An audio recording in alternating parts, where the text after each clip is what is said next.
You ask Tiger to calculate.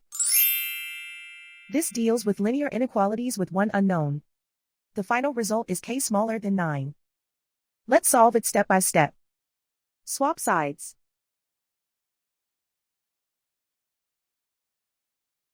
Isolate the k. Divide both sides by 6.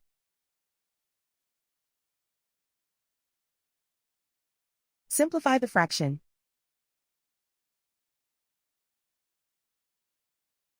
Find the greatest common factor of the numerator and denominator.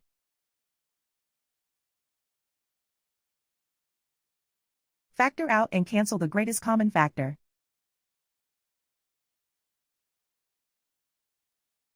Plot the solution on a coordinate grid.